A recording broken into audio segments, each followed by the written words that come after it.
militaires et hommes d'État hors pair qui a marqué les esprits Télé Sahel.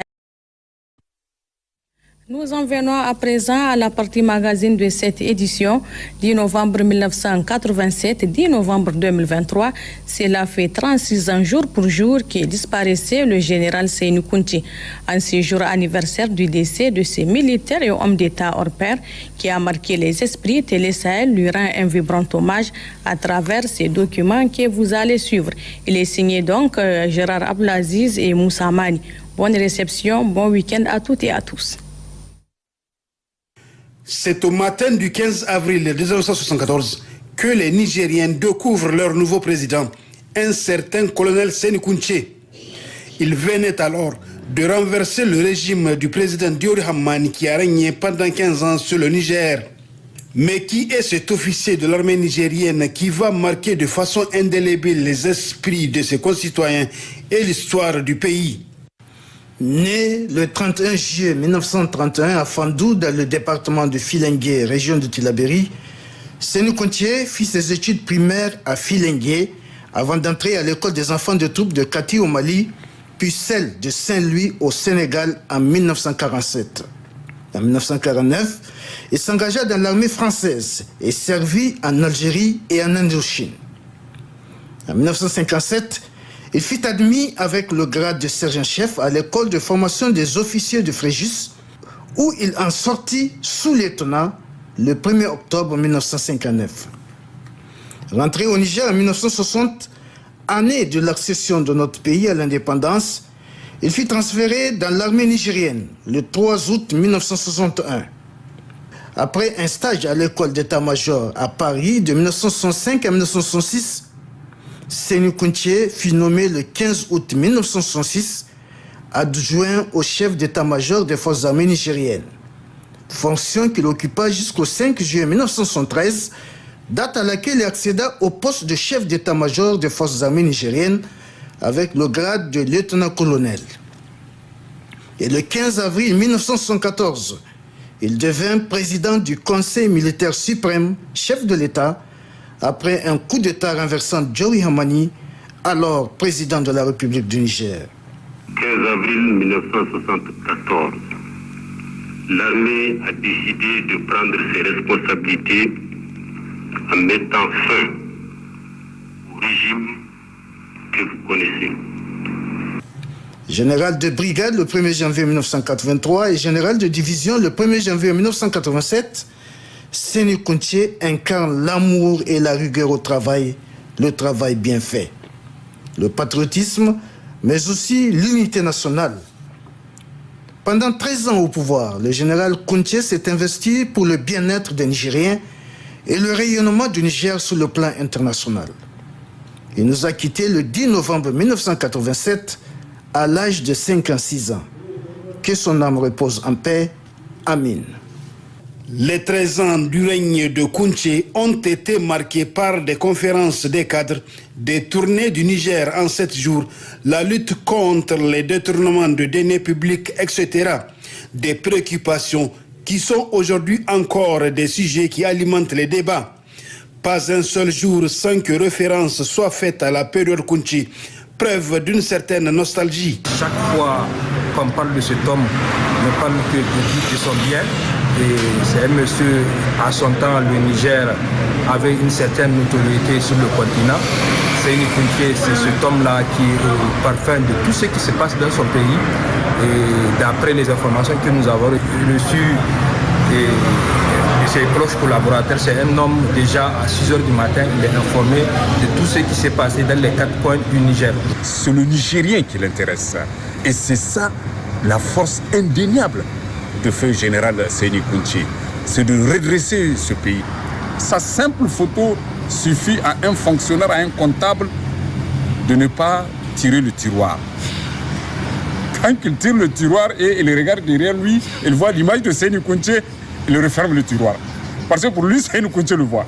À chacune de ses tournées en profondeur, à l'intérieur du pays, Kounti ne dort jamais dans le chef-lieu de région. Kounti, si c'est à Maradi, il choisit peut-être Tibiri, ou bien il dort même dans la cour du chef de province de Katina, Feu Bouzoudan Zampati.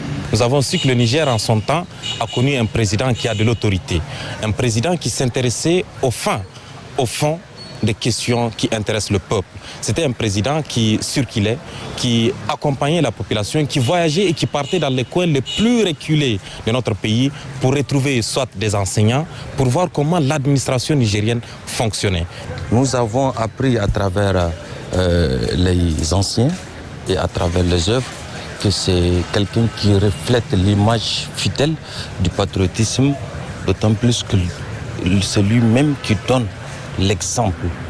Et cela a engendré un changement de mentalité, n'est-ce pas, en son temps, à l'égard de la population nigérienne. Parler de Kounché aujourd'hui reviendrait pour nous de dire merci à Feu Seyni Kounché pour avoir su, à un moment donné de l'histoire, prendre quelqu'un d'une région, je cite là, d'une région de Tillabéri, l'amener pour travailler dans une autre région, peut-être d'une langue locale différente de celle de Tillabéri. Il peut soit l'amener de Tillabéri à Maradi, à Zender ou à Difa, et prendre ceux de Maradi, Zender et Difa, les amener dans les régions de, je cite, Dosso ou Tillabéri. Il m'a demandé comment vous appelez. Et je lui ai dit mon nom. Je suis Haroujibo Amadou. Et il m'a demandé à Hausa, à Kwebak. Et je lui ai répondu oui à Kwebak. Et qu'est-ce qu'il m'a dit après? Il m'a dit oral co. Alors qu'effectivement j'étais admis à l'oral au bac. Alors je me posais la question comment Kounché a su que j'étais admis au bac, à l'oral. C'est ça qui m'a beaucoup travaillé. Alors c'est pour vous dire qu'il était tellement renseigné à tel point que jusqu'à, même nous les élèves, on n'est pas épargnés. Kounché, patriote sincère, épris de justice et surtout de protection des intérêts du Niger, son sens élevé de ces valeurs qu'il incarnait ressortent aujourd'hui encore, 36 ans après sa disparition, dans les témoignages de ceux qui l'ont côtoyé de plus près. C'était un homme à l'intégrité sans tache. Il a vécu en tant que chef de l'État dans une sorte d'abstinence naturelle. Ce n'était pas l'homme qui courait derrière le luxe, qui cherchait le confort et qui surtout était omnibulé par amasser une fortune. Son intégrité a été le moteur principal de la réussite et du succès de ses actions. Cette intégrité, il l'imposait à tout le monde. Parce qu'il était, contrairement à ce que certains disent, il n'était pas un dictateur. Mais il était extrêmement rigoureux dans le respect par chacun des principes de l'efficacité, de la rigueur et de l'honnêteté. Et bien évidemment, ceux qui étaient tentés par l'aventure des détournements de deniers publics ou par un travail inefficace, ils n'avaient aucune pitié. Et cette rigueur sourcilleuse, il ne la réservait pas qu'à d'autres. Il l'appliquait à ses propres parents. Tout le monde se rappelle, en tout cas pour ceux qui ont connu cette époque, que son propre frère, même père, même mère, a connu les rigueurs et de cette intégrité qui ne souffrait d'aucune exception. Ensuite, contrairement à ce que les gens pensent, c'est un homme qui avait une vision pour le Niger. Parce qu'il avait un véritable amour, une adoration pour le Niger. Ce qui est évidemment extrêmement important pour faire du pays un pays respectable. C'est quand vous aimez votre pays, que que vous battez véritablement pour que le pays émerge. Et puis il avait des tentacules qui lui permettent de savoir avant ceux qui doivent l'informer de ce qui se passe à tel endroit. Il ne se contentait pas d'être informé. Il vérifiait de la véracité de l'information qu'il a reçue. Et sa réaction, dans un sens ou dans l'autre, était instantanée. Si c'est une situation à laquelle il fallait apporter rapidement des corrections, dans l'intérêt du pays, il le faisait immédiatement. Si c'est des sanctions qu'il faut prendre contre quelqu'un pour le ramener sur la voie de la vertu, il n'hésitait pas un seul instant. Il surveillait tout, il savait tout, et tout le monde, que vous soyez civil ou militaire, chacun savait la distance qu'il devait respecter. Dans ce contexte, le Niger avait pu bénéficier au plan social d'une discipline des populations qui n'était pas dictée par la peur, mais qui était dictée par l'exemple. Et le Niger, dans la sous-région, n'était pas le pays relégué aux confins du Sahara, assailli par la misère et la pauvreté. C'est un pays qui compte. Parce que même au plan de l'économie, le Niger occupait, sur le plan de l'économie de la sous-région, la deuxième place, après la Côte d'Ivoire. J'ai été un an directeur général de l'ORTN. Et pendant cette année, sur le plan des informations, les éditos, tout ce qu'on faisait, il les suivait à la lettre. Et s'il y a une petite erreur dans la communication qui avait été faite, il vous appelait tout de suite. Ce qui veut dire qu'il accordait véritablement une importance capitale à la communication, ce que malheureusement beaucoup d'hommes politiques après lui n'ont pas compris. À l'époque, la vocation de la communication pour Kontché, c'était vraiment à réaménager l'esprit des gens pour les orienter vers l'intérêt national. Et ça, c'est une grosse différence. C'est peut-être aussi là un des secrets de son succès. Pour gouverner correctement, pour faire passer les messages au niveau de la population, comme on dit, les sensibiliser à accepter certains comportements, certaines décisions, la communication joue un très grand rôle. Il sensibilisait pour ramener les gens sur le chemin du travail, sur le chemin de la rigueur, de la discipline et sur l'esprit de solidarité. Si nous devons faire quelque chose dans le cadre de cette refondation, c'est amener les citoyens à comprendre que ces valeurs qu'il incarnait sont au-dessus de l'argent. Parce que vous voyez, ça fait près de 40 ans qu'il est décédé. Mais son nom subsiste. Et le respect que l'écrasante majorité des citoyens lui vouent persiste encore. Ce sont ces valeurs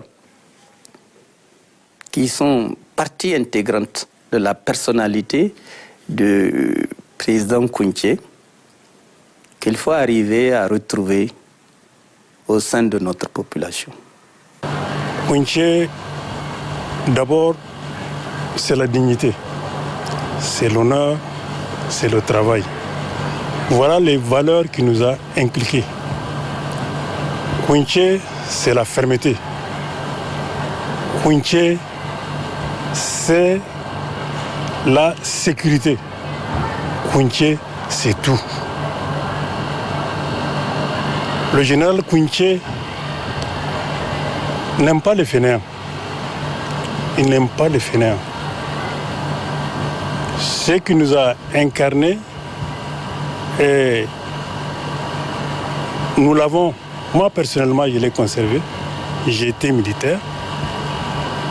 J'ai su garder ces valeurs qu'il m'a incarnées jusqu'à aujourd'hui.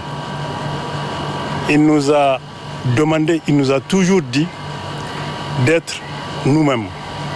C'est-à-dire qui nous sommes, d'où nous venons et où nous allons. Voilà ce que Kounché nous a inculqué. Voilà ce que Kounché nous a laissé. Je ne l'oublierai jamais. Chaque matin, il se réveille à 5 h du matin. Il écoute les informations. Il prend son Lipton et hop, à 7 h, déjà c'est le travail. On ne peut pas cerner Kounché. Qui que vous soyez sa famille, que vous n'êtes pas de sa famille, Kounché, vous ne pourrez jamais le cerner. Et vous ne pourrez jamais surprendre le général Kounché. Le fait qui m'a le plus marqué, j'ai eu l'occasion, personnellement, de l'accompagner dans ses tournées en profondeur. Kounché a beaucoup de respect pour la chefferie traditionnelle. Il respecte les marabouts et les chefs traditionnels. Kounché, tout le monde sait ce qu'il est. C'était un militaire, d'abord.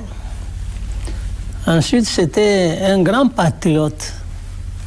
Parce que c'est quelqu'un qui vraiment avait une grande conscience des intérêts du Niger. Maintenant, en tant que personne, évidemment, quand on va compter de loin, on a l'impression que c'est quelqu'un de méchant, quelqu'un qui ne pardonne pas. Mais quand vous l'approchez, vous vous rendez compte qu'en réalité, il n'est pas méchant. Mais il a des principes. Si vous travaillez avec lui sur la base de ces principes-là, évidemment, vous n'avez rien à craindre de lui. Parce que c'est quelqu'un qui est très respectueux de ses collaborateurs. Évidemment, si vous n'êtes pas honnête et correct avec lui, eh bien, il est capable de vous redresser, quoi, et de vous mettre sur la bonne voie. Y compris avec même ses parents. Parce que vous avez vu des exemples, il a été obligé parfois de prendre des choses, des sanctions sévères contre ses propres frères. Donc, cela montre vraiment que c'est quelqu'un qui a des principes et qui travaille avec. Quand vous respectez qu'il a compris et il a confiance en vous, il est l'homme le plus gentil et le plus abordable. Lorsque un collaborateur à lui perd son poste, il arrive souvent qu'il y ait des remaniements, que des ministres perdent leur poste, ou certains responsables. Mais il s'arrange toujours quand même pour vous recaser ailleurs. Quand on n'est plus ministre avec Kounché, on devient ambassadeur ou on devient représentant quelque part ou dans une institution internationale. Donc il ne néglige pas ses collaborateurs. En général, quand vous avez quelqu'un qui prend le pouvoir, des chefs d'État ou des premiers ministres, des responsables, quoi, La première des choses, c'est la famille. C'est la famille qui dévoie le comportement des responsables. Parfois, on vient avec de bons principes, on veut réaliser des choses, on veut aussi agir avec justice. Mais quand il y a les membres de la famille qui vous approchent, qui viennent, qui veulent profiter de votre position, évidemment, c'est là que les choses en général commencent à se gâter. Mais lui, il a essayé quand même de rester droit et d'éviter de se faire influencer dans le mauvais sens. Maintenant, dans le bon sens, évidemment, c'est normal, il faut aider ses parents, il faut être bien avec eux, quoi. Et je pense que vraiment, ça a été un Nigérien exceptionnel. On peut mieux le juger après avoir vu les personnalités politiques qui se sont succédées après. Kounché, c'était quelqu'un d'intègre. Parce que c'est pas facile d'être intègre dans notre société, là. Mais lui, il a toujours été jusqu'à la mort. Donc, c'est vraiment... Le Niger a perdu un fils vraiment qui mérite qu'on se souvienne régulièrement de lui, quoi. Moi, ce qui m'a marqué, d'abord, c'est la façon dont il m'a convaincu d'être son premier ministre. La première des choses, parce que je n'étais pas intéressé à ces postes-là. Donc, quand il m'a fait la proposition, je lui ai dit sincèrement que ce n'était pas vraiment quelque chose que j'envisage, d'une part, et d'autre part aussi, c'est une lourde tâche que je ne me sentais pas en mesure de la supporter. Puisqu'on était dans un régime d'exception avec les grands militaires qui commandaient les pays. Comment un civil va venir s'insérer là-dedans? Comment travailler avec ces gens-là? Donc il m'a dit que non, il ne faut pas avoir des craintes. Lui, en ce qui le concerne, et il sait quel genre de travail je dois faire. Et dans le cadre de ce travail-là, je peux être sûr des jours de sa protection. Ça, c'est une chose. Après, dans le travail, moi, j'ai remarqué que s'était créé une grande confiance. Parce que lorsqu'il a constaté qu'on ne cherche pas à droite à gauche, on cherche seulement à bien faire le travail, donc nous, on fait confiance. Et il nous protège contre les prétendus ennemis qu'on peut avoir. Et je dois dire que j'ai franchi beaucoup d'échelons pendant le travail avec lui, des ministres, des secrétaires d'État, ministres délégués, ministres, jusqu'à Premier ministre et tout ça, et même ministre dans plusieurs ministères, Affaires étrangères, commerce et transport, tourisme, finances, etc. Donc, c'est quelqu'un qui vous juge le travail, et à chaque fois qu'il constate que vous êtes en mesure de résoudre un problème, il vous confie la responsabilité. Qui écoute? Je vous répondrai de façon succincte. Parce que de mon point de vue, il est particulièrement difficile de cerner l'homme. Il est à la fois extraordinaire, à la fois incompris. En ce sens que j'ai travaillé avec Kounché pendant plus de 10 ans.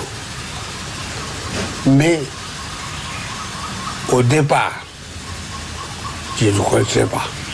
on ne se connaît pas.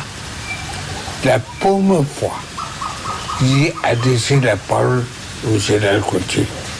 C'était le 12 juin 1914. Je n'ai jamais vu Major Muet. Donc, ce n'est pas une coïncidence à moi. Je ne sais pas où il a eu mon nom. Je ne sais pas comment il s'est essayé. En tout cas, tout de suite que j'étais à Tripoli, à mission. Quand son second, Sani Sounasino, m'a annoncé un jour, il me dit, à partir d'aujourd'hui, 13h, heure du Yémen, tu es secrétaire d'État. Bon, je suis rentré et le 12 juin, ils m'ont convoqué à l'Isabala. C'est là qu'on s'est adressé la parole une fois. L'homme, il me dit, il est compatissant, mais aussi simple. En ce sens, je compte pas le côté humain. Contrairement à ce que beaucoup de Nigériens pensent, il est profondément humain et timide. Les gens pensent, la plupart des gens, il est méchant, il est austère, il est rigoureux, mais il est timide en fait. Je devrais donner un seul exemple. En 84, il a passé la journée dans mon village. Il était à tourner en profondeur comme dit. Premier geste, il dit au chef de poste, à l'époque c'était des chefs de poste, lui, il doit passer à l'humain de ma maison et non de la maison officielle. Geste. À la fin de la journée, il dit au chef de canton, chef, j'ai une mère ici.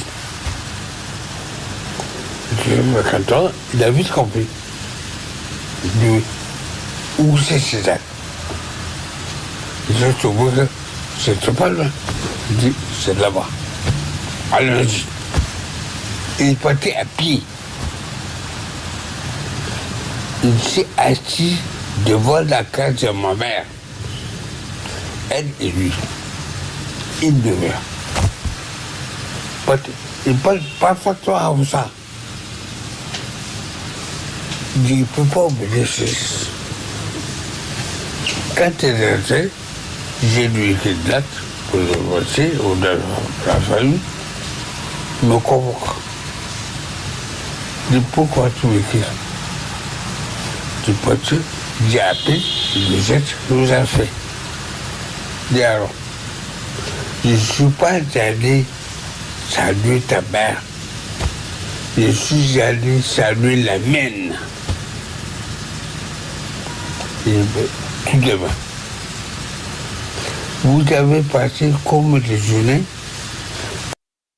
Je n'ai pas appris que vous êtes parti saluer la mère d'Abès, un de vos votes. Vous savez ce qu'on m'a répondu? Oui. Mais qui le mérite?